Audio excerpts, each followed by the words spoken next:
The Mannin Line with Andy Wint.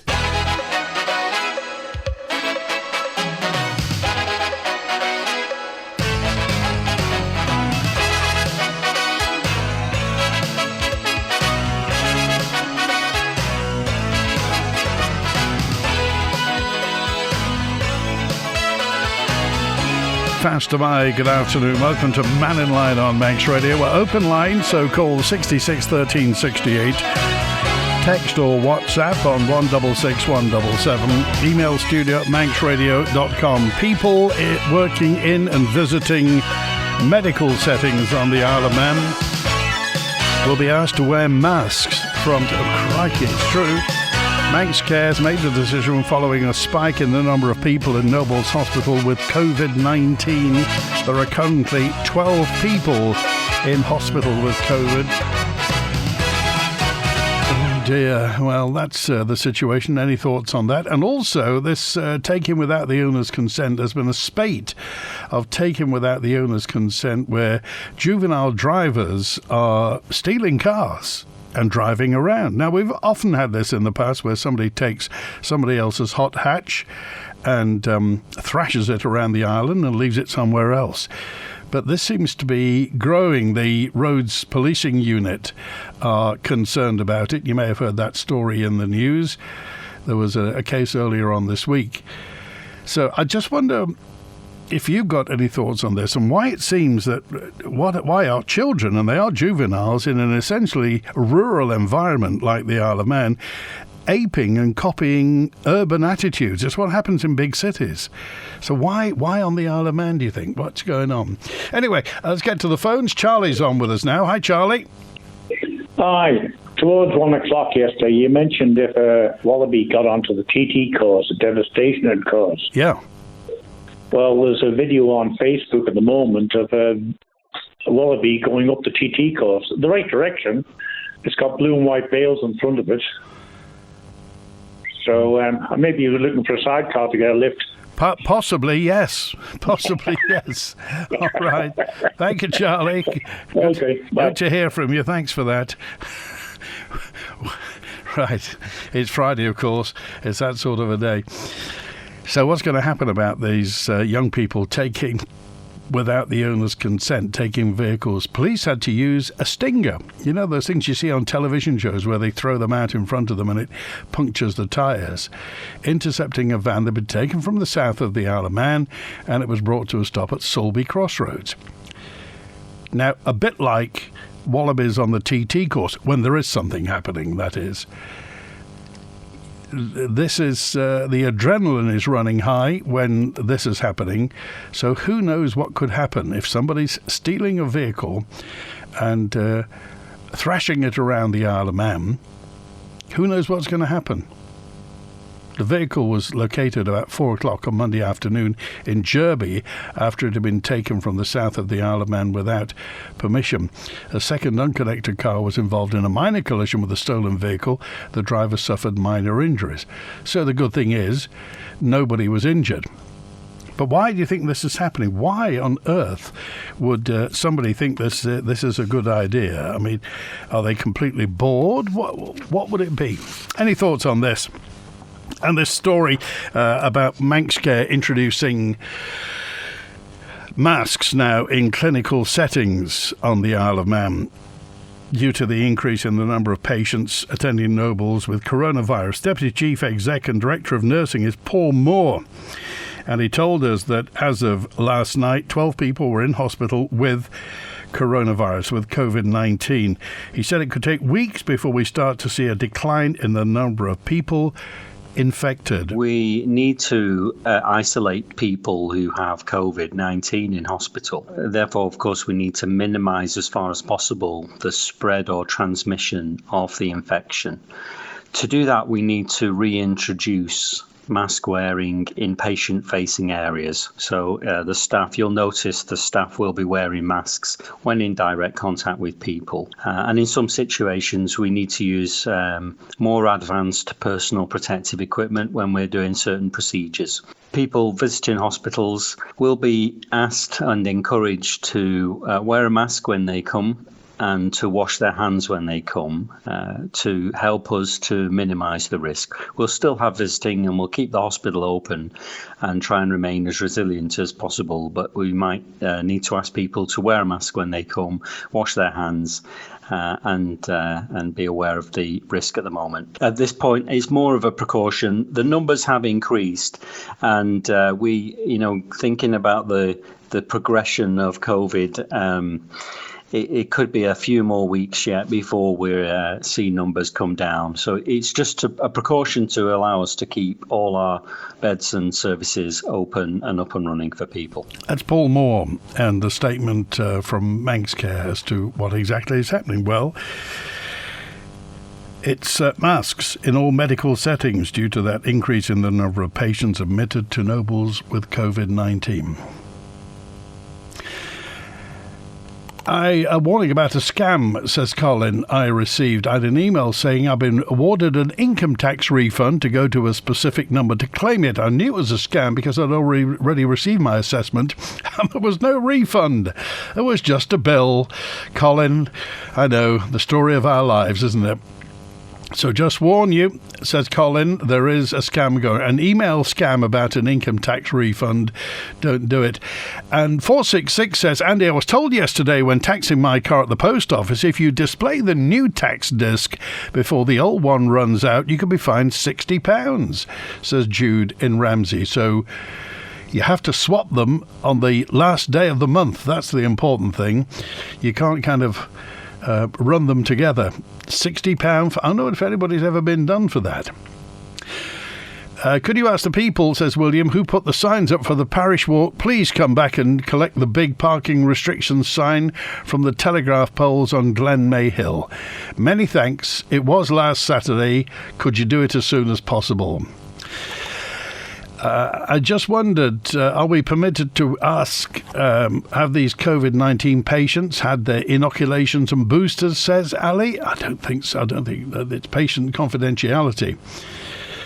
Perhaps if anybody knows anybody, then they could ask. Guernsey's looking at additional interconnections, solar and offshore wind power. Their electricity prices are going up 10% from July. How does that bode for us, says G? Does it bode well for us?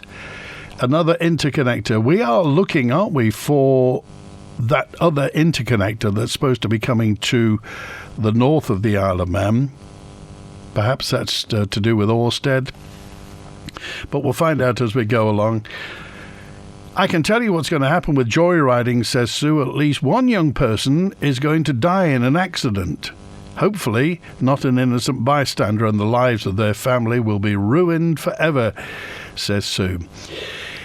Well, Sue, I hope you're not right, but you may well be right. But the problem is, I mentioned yesterday, when you're young, you do believe, I mean, there's no concept of mortality, is there, when you're young? You believe you're going to live forever and you can do anything. And sadly, with some young people, there are extremes, and taking a car without consent and driving it too quickly is something that they simply don't think about. It just doesn't enter their minds. Now, the idea of consequences, how do you get that through to people? The vast majority of young people are law-abiding, well-behaved, and abide by the rules and regulations. But there's always going to be a minority. And quite what we do about that, Sue? Well, I don't know. Do you? David's with us now. Hi, David. Hi, Randy. It's called early intervention, and that's going to be the jig word for up to 24 into 25. Early intervention at any time. I remember the accident on the police side. They used to bring a crashed car to the school. I remember them bringing it down to Ballacameen there, and the students looked at the car that was left outside for a few days on a trailer, and sadly there was a young fella killed in it. But what it did, I think it drove home in their minds, like television adverts too, with smoking and squeezing that lung with black nicotine out of it, sticks in people's mind. And I wish they would do a little bit more of that, because when they're at a younger age, we were all young once, you were influenced, weren't you? But you didn't do as much as what they're doing nowadays. And I just think that even in Tynwald there the other day, or the Keys it was, about ANPR. Why aren't we doing it? It's fairly simple. It doesn't take a pension. It's a robot all the time. You see what the cars are coming off the steam packet. It picks up number plate recognition unless you've got a Q plate on. But those things should be done, so why aren't we funding them? David, how do you, I mentioned it's always a tiny minority of people in society as a whole, antisocial people. So with younger people, how do you get to somebody to stop them thinking, and it may start out as hijinks. They may know somebody who's got a car and they may take their friend's car without permission, and then one thing leads to another. And of course, inevitably, it will end in tears at some point. So how do you get to those young kids? They may be great kids. They just may have a bit of a sort of brain freeze and may just go off and do something. Yeah, and it will happen all the time. But as I would say, the older generation have got to talk to the young people there, your kids, grandkids, and so forth, and say to them, look, enjoy life as it is. But if you're doing stuff like drugs, smoking, vaping and stuff like that, it will affect you. I'm amazed at so many people who actually, and ladies that do vape, and you can, never mind cannabis. I don't know what cannabis would be anyway. I've never been down Strand Street and smelt it, but I've seen the plumes of smoke coming up from people vaping on corners. And why would people want to do it in a public environment when children are about? Well, again, that's a $64,000 question, isn't it? Maybe some adults don't realise how much children and young people look up to them. Young people need role models, and some people are good role models, and some are bad ones. Well, yes, and really good praise go to the chief constable and the team that caught the drug offenders and the dealers. We don't want them on the island. I was trying to research how many were actually from the island and how many were from the UK, and they were in the prison now. Most of them are anyway there, but we've got to keep them. So why aren't we getting them back to the UK and put the burden of the taxpayers onto the UK and not onto us? But early intervention, I always think is a good word to say to anything. You can do that. And sometimes when you're talking to kids who you think you're smarter, it's not. You just tell them what does happen in life. If you do this, you do that and the other, and there's a consequence. Okay. I'll leave it at that. All right, good to hear from you. Thanks for that. Have a good weekend. Cheers. Bye. 19 minutes past 12. Do you remember that those cars, those crashed vehicles being taken around schools on the Isle of Man? Perhaps you were even in school and saw one of the crashed vehicles. Some people, when they get behind the wheel of a car, we all know some people grow horns, don't they, when they get behind the wheel of a car. And particularly for younger people, the fact that they've spent an absolute fortune. Remember when we do Mannin Line around the schools, £25, sometimes £35, £40 an hour sometimes for driving lessons. So you may be spending £400, £500, £600 on driving lessons. All the hassle of waiting for the test, doing the 2 tests, getting your R plate, and then suddenly a moment of madness, and there you are. You're down the road of prohibitive insurance costs in the future, maybe taking a driving test again, getting a ban, and if there's anybody else involved and there are any injuries, the personal guilt that you'll carry through for the rest of your life. And again, as a rational person, you rationalise that and say, well, I'm not going to do that, but some people do it. And let's just hope this recent spate of taken without the owner's consent is just a blip, a random aberration. Let's just hope so. Many messages coming in just regarding what's happening on the Isle of Man at the moment. This fad of stealing cars and videoing their crime is one simple solution. £1,000 fine, 12 months imprisonment and a 5-year ban. And if they have no licence, when they apply for a licence, a ban is imposed from then. A strong set of penalties actually imposed, not a slap on the wrist, says John in Ramsey. That's, I think we'll put that under the heading of a deterrent, John, shall we? £1,000 fine, 12 months inside, 5-year driving ban, and if no licence, a licence imposed, a ban imposed retrospectively. Why don't people just make sure their vehicles are secure, says 376. I'm tempted to say 376 because it's the Isle of Man. And I think there is another question here, and that is, what do we expect from the Isle of Man? As David said, the Chief Constable is going hell for leather at the moment, trying to get rid of drugs from the Isle of Man and the drugs gangs. The police know who the people are, of course, but you have to catch people in the act. So they're doing that. So, I mean, do we have the right to expect this? Do we have the right to expect that we don't need to lock our cars all the time? That's the one thing we all boast, don't we, to people who are from off the Isle of Man. Oh, I leave my front door unlocked. I leave my car unlocked when I go and put petrol in. Never do that in Britain. Crikey.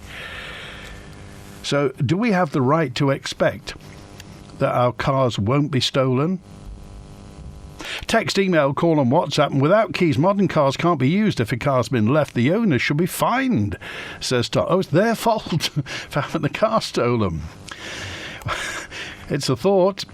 You see people walking through the street vaping, big fumes in the air. What do we do about that? Well, you can't do anything about vaping, says Cliff, and in pubs and restaurants. It's interesting. Are you allowed to vape in a pub or a restaurant?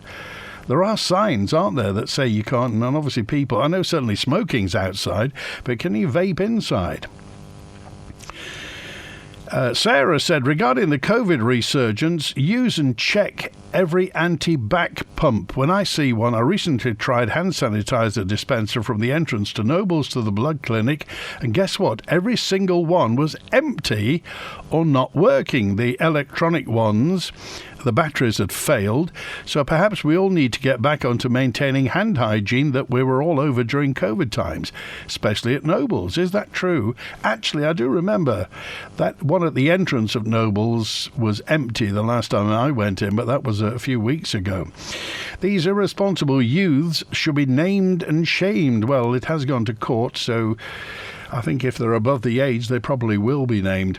When I was in school, says 960, they used to bring in the completely wrecked car on the back of a trailer. I remember being completely shocked and saddened at the thought that somebody actually lost their life in the car. Whether this early intervention would have the same effect on the young generation of today, I don't know, says 960. And thanks also to John. Thank you, John. He said a lot of this is down to the viewing and the playing of computer games, because lots of violence in computer games and fast car driving. People get used to it, he said. People get used to it. The people who play computer games, often when they get into a car, get into that mindset. Is that true? Well, certainly lots of young people do play computer games, and for many hours at a time, and there are lots of driving ones. Vaping should be banned in public places. It's about time that this was made an illegal practice. Vaping in public. Think so? Paddy's on now. Hi, Paddy. Hello, David. The rules on your car being taken, if you leave your keys in and the car is damaged, I don't think you're insured for it. You believe what? So, if you leave your keys in the car, or you leave your car unlocked, and the car gets taken and damaged, your insurance is null and void. It voids the insurance? I'm pretty sure, so I'm not 100% sure, but you're not supposed to leave your car unlocked or the key left in. Well, that is interesting. I wonder whether it's just leaving it unlocked leaving the keys in the ignition maybe is a bit too far, but I didn't know about leaving your car unlocked. So are they hot rodding the car? If there's no keys, are they rewiring the car like they see on television? Well, yeah, we don't know the circumstances, but let's just hope it's an aberration and it doesn't take off. Part of it is because they're videoing it, and everybody seems to be, want to have a video somewhere nowadays. Well, it seems to be like it's a party gang. In other words, they organised it. We'll see. If they're videoing it, they must be organising it. Yeah, good point. All right, Paddy, thanks for calling today. Okay, bye-bye. Oh, that's good to hear from you. Thanks also to more people talking about vaping. COVID walk-in vaccination in Ramsey. I was turned away for the COVID walk-in vaccination as I'm only 68. No wonder it's spreading, says texter. That's 942. Thank you, 942. 653 says there was no crime before computer games. I'm sure there was. It's just that nowadays, and again, you only need to listen to Mannin Line when we go to schools and hear some of the mostly young boys, young men who are playing lots of computer games. And again, most people absolutely fine, but some people play them for 36 hours at a time, and I'm not joking. Sometimes they will play across an entire weekend. Now, it may be that that has no bearing on how they see reality, but statistically, there may be one person who it affects. It may be that driving a car in a computer game registers somewhere in somebody's brain, and it may just click. And particularly if they're the sort of people who steal cars. Does the Isle of Man have drug dogs in our UKC terminals to catch drug dealers? It's too late when they're here, filling up our prisons, says G. Well, certainly at Liverpool, there used to be people. I don't think there were warranted officers at Liverpool, but certainly they may have had customs people at Liverpool landing stage when it was next to the Liver building. And certainly there are security officers at Heysham, and people do get pulled over, don't they? So, but we've never had any notice really, or any statistics, any numbers as to whether people have been nicked at Heysham or at Liverpool.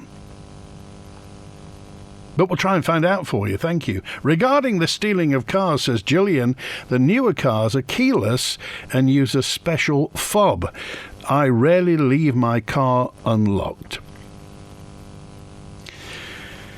I'm 71 and I got turned away for a COVID booster 2 weeks later. I've got COVID, says 223. I hope you're well, COVID.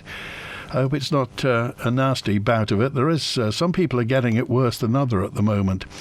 And John said, regarding the car stealing on 557, this is social media is showing the videos as fun. And that's the key. Pardon the pun. If social media is showing all this as fun, then quite what do we do? Because some people see it and think, oh, it is fun. But really, is it fun? Earlier this month, the Isle of Man Constabulary said it was working with government and law enforcement agencies to strengthen the security of the island. This, Chief Constable Russ Foster said, was with a view to preventing and detecting crime.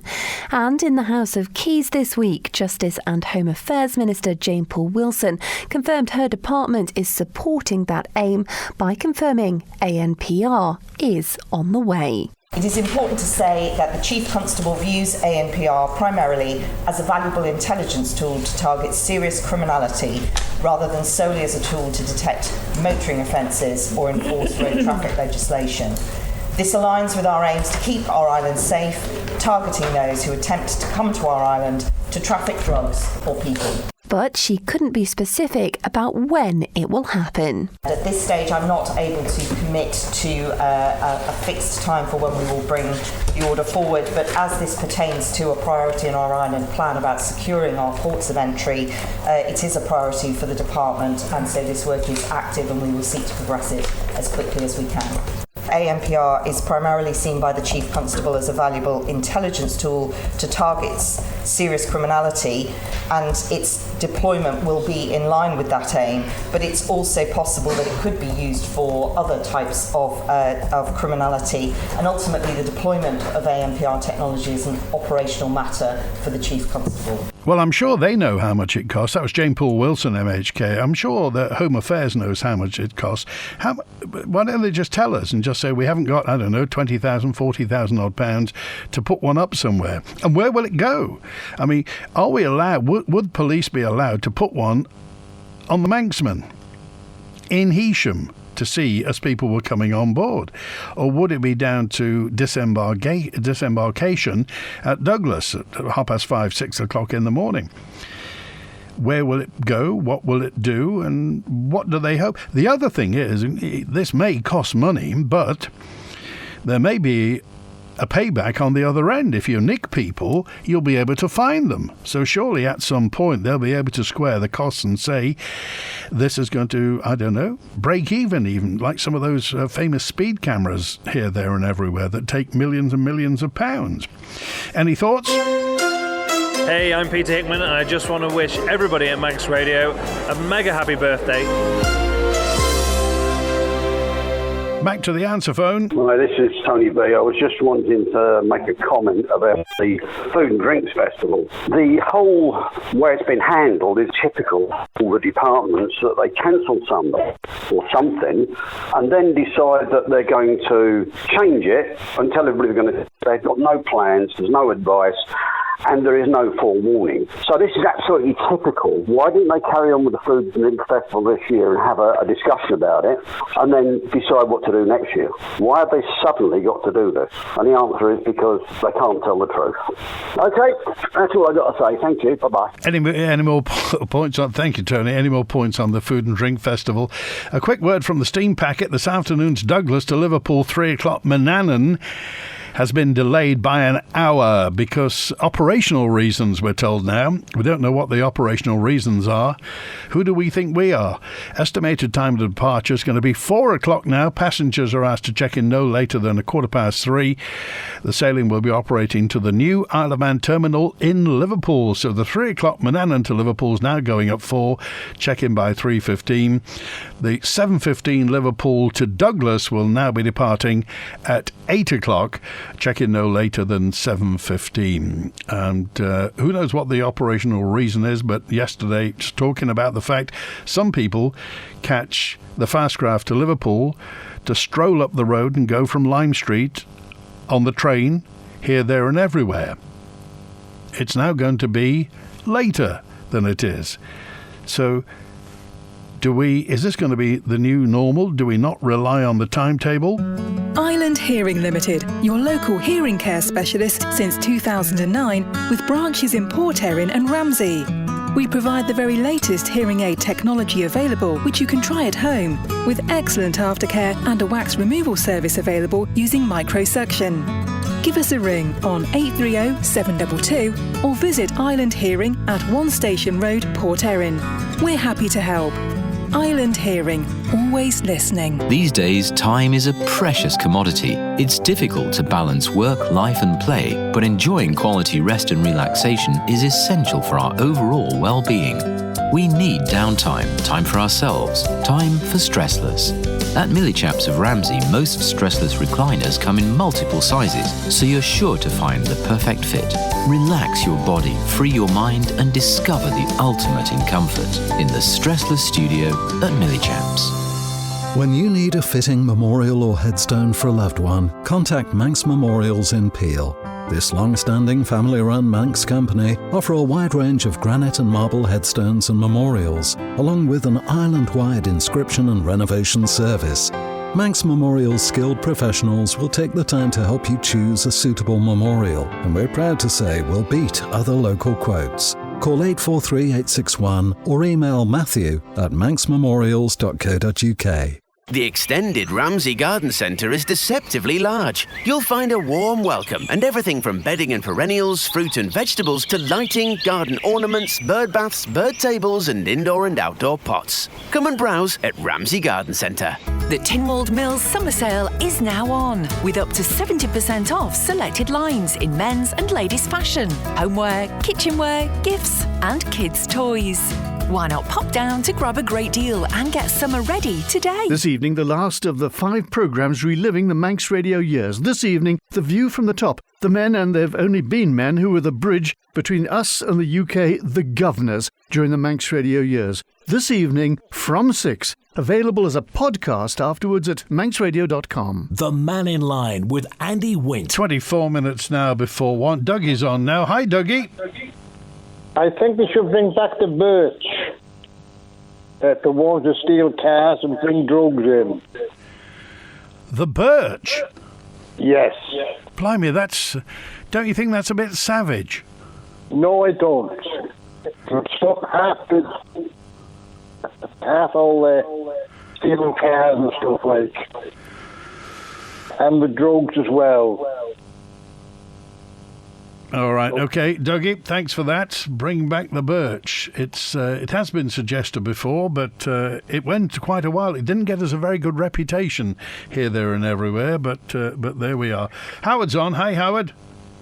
Hi, Andy. Well, I was saying about reputation. What sort of reputation do you want? One of having a lawful place, or one that's unlawful, and everybody laughing at you because you're getting your cars nicked? Yeah, the trouble is, though, that I don't know whether we've progressed. It's the rights of wrongdoers, some people say, is the price of a civilized society.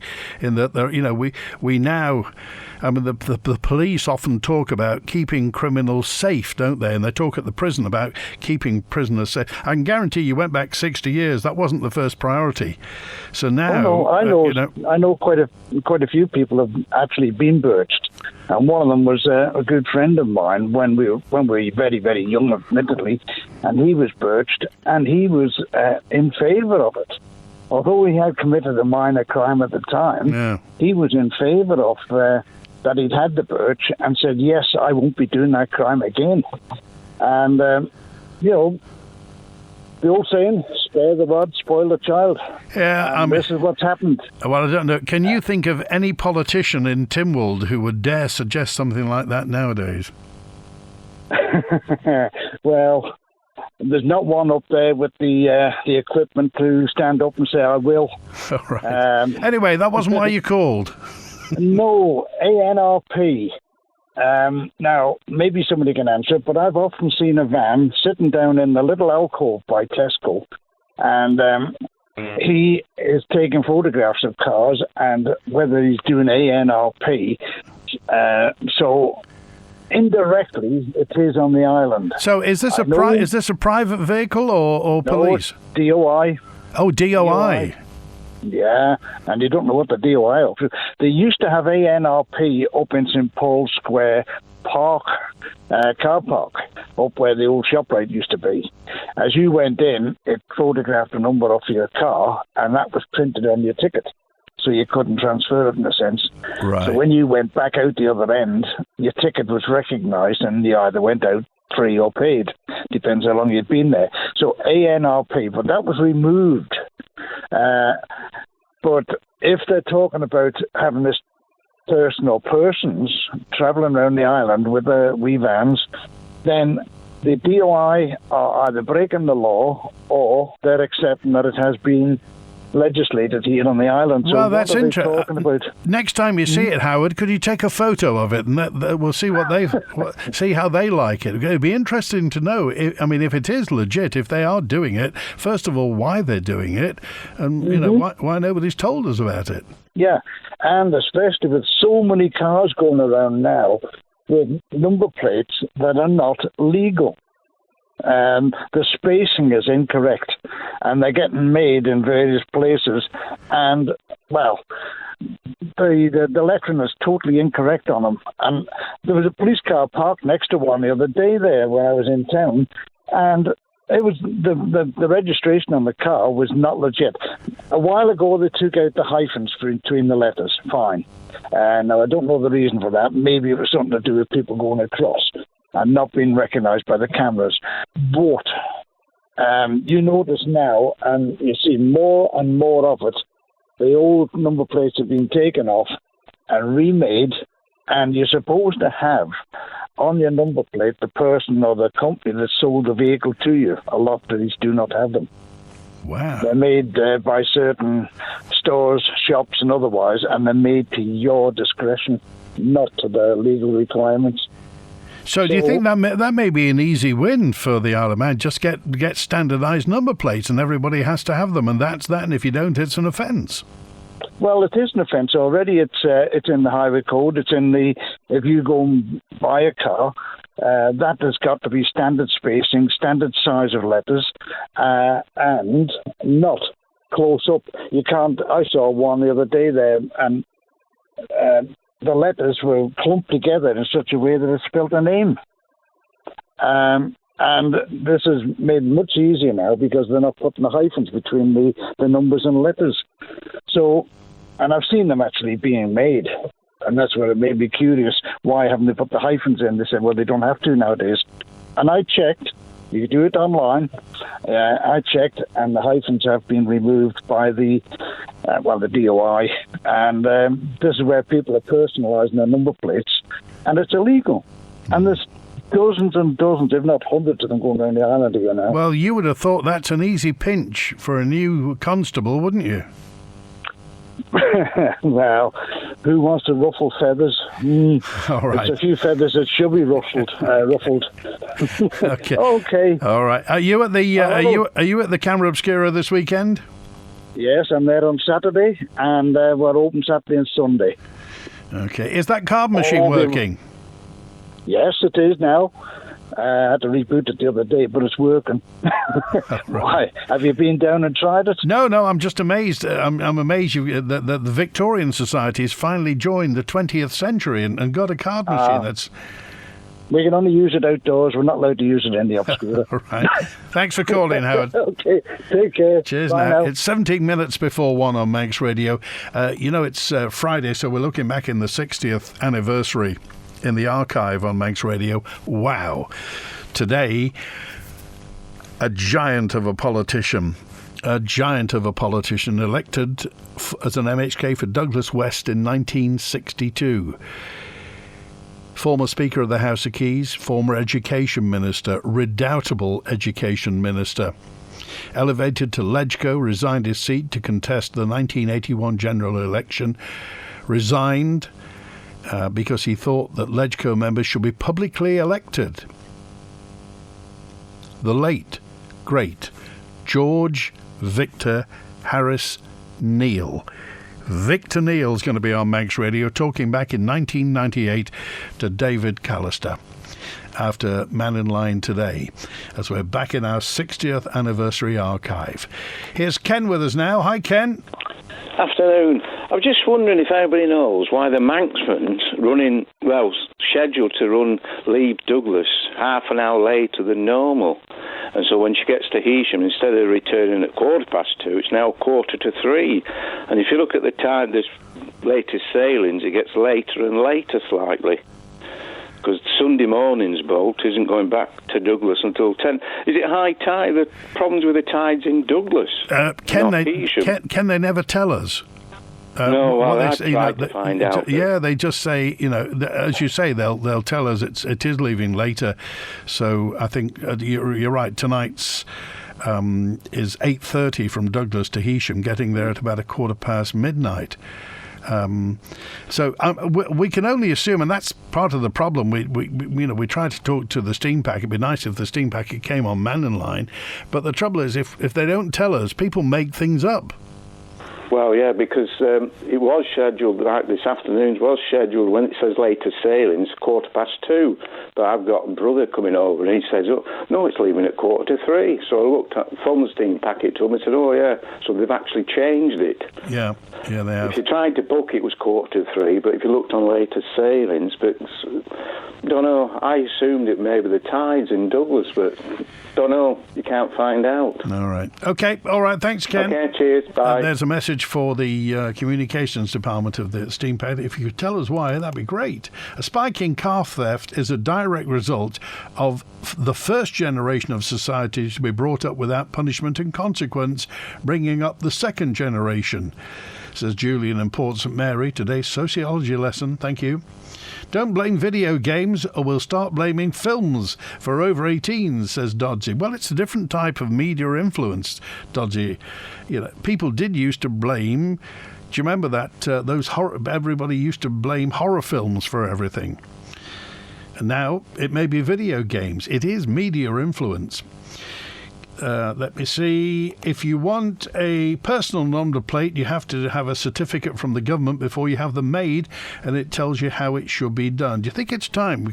Because we do have a standardised Manx plate on the Isle of Man for vehicles, and lots of people have UK-style number plates. Do you think it's time that all vehicles on the Isle of Man should have the standard Manx plate, and that's it, and then we won't have any of this faffing around with people lumping letters together or what have you?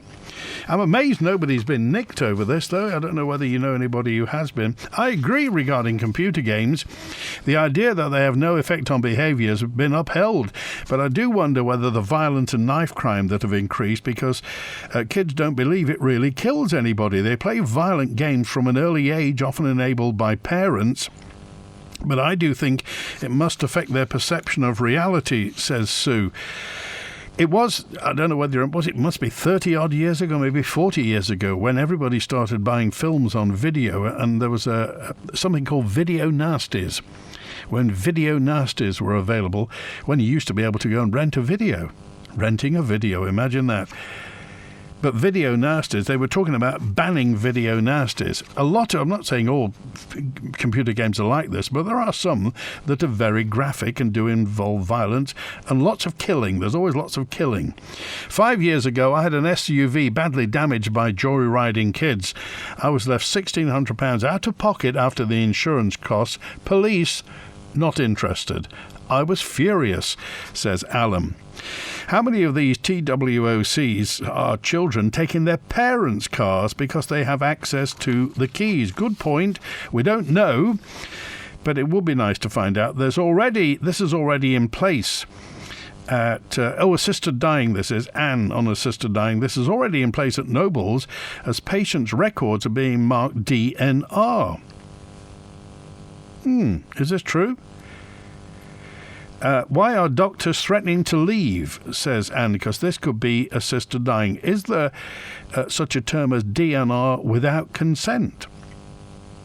Well, it'd be nice to find. If you can send us more details on that, Anne, I'd be interested to hear. There are also too many idiots going around with illegal exhaust as well, and that needs stamping out. Do you hear those? It's normally about 1 o'clock in the morning, just as you're about to try and get to sleep, and somebody storms down the street in those. Given the number of Isle of Man arrests for the regular flow of drugs into the island, it surprises me that the UK police aren't camped at our ports, picking up easy arrests and boosting their figures. When the Mannin Line's not on air, call Manx Radio to leave your opinion for broadcast on 682 631.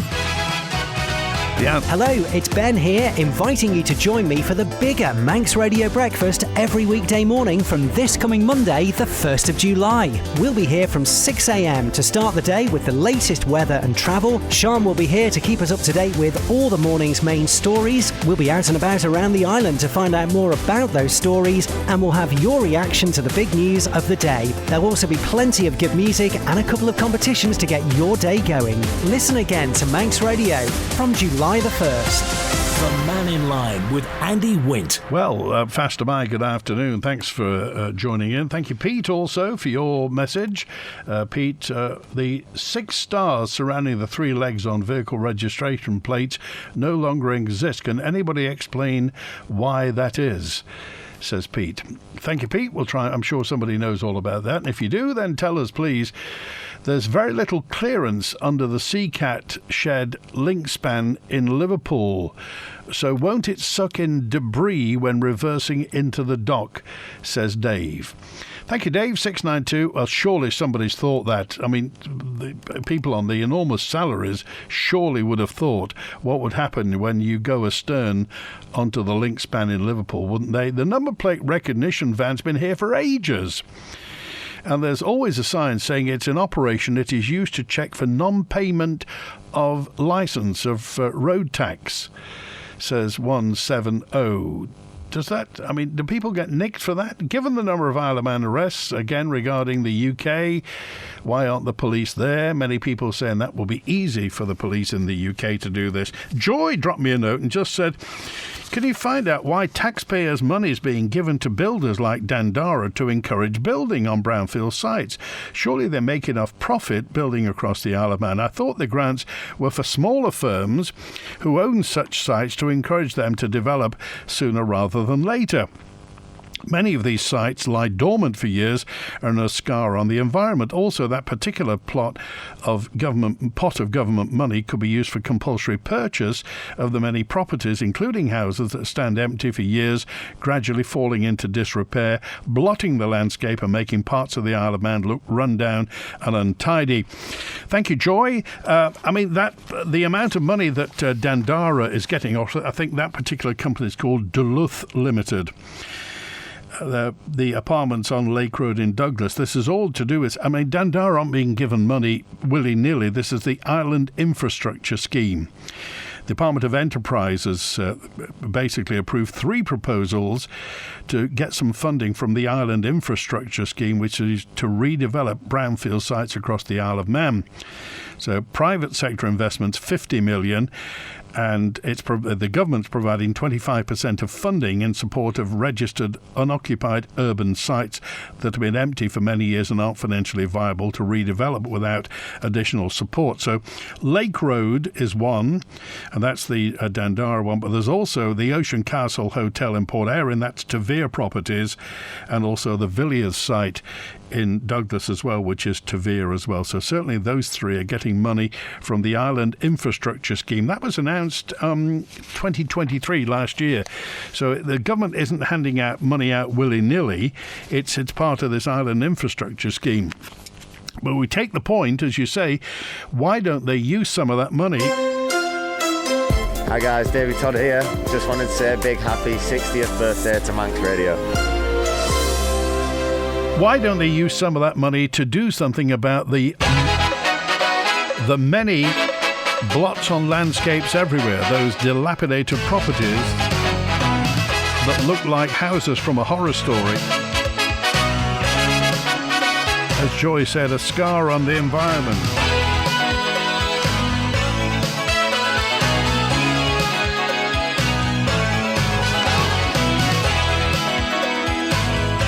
Is it true that Manx Telecom is owned by an Australian company? Also, can we find out which insurance do Manx utilities have for public liability on those smart meters? I don't know, who owns Manx Telecom?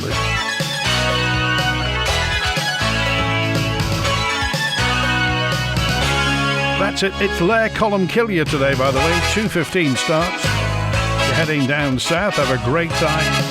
And whatever you're doing this weekend, have a great time. Thanks to Chris Quirk on the phones today. Victor Kneale now. INT. 60 years serving you as the nation station. This is Manx Radio. Victor Kneale, CBE, served his country well. An outspoken and hard-hitting MHK and MLC. He became Speaker of the Keys. His portrait is there with the other speakers on the walls of the Keys chamber.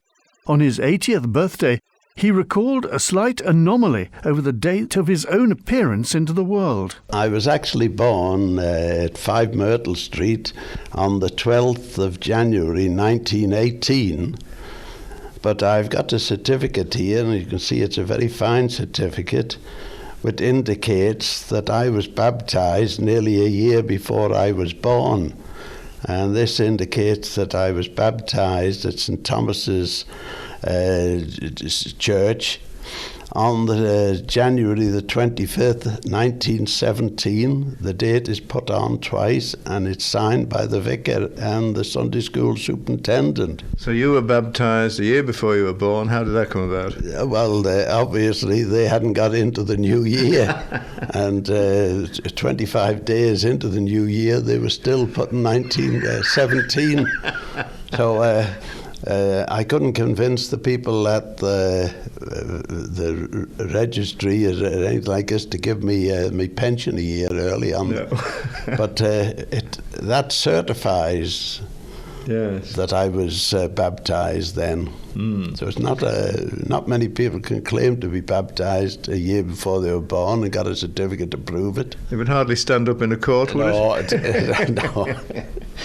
Now, one of the things you did when you were a member of the House of Keys was to bring in a bill to remove the Deemsters from the Legislative Council. Now, what happened with that? I mean, it was back in the 70s, wasn't it? Yes, it was 1974. It was the second Deemster had already been removed, but I introduced a private member's bill to remove the first Deemster from Tynwald, because I didn't believe that the people who enforced the law should be sitting in making the laws, and often enough they opposed laws that they then had to sit in judgment on.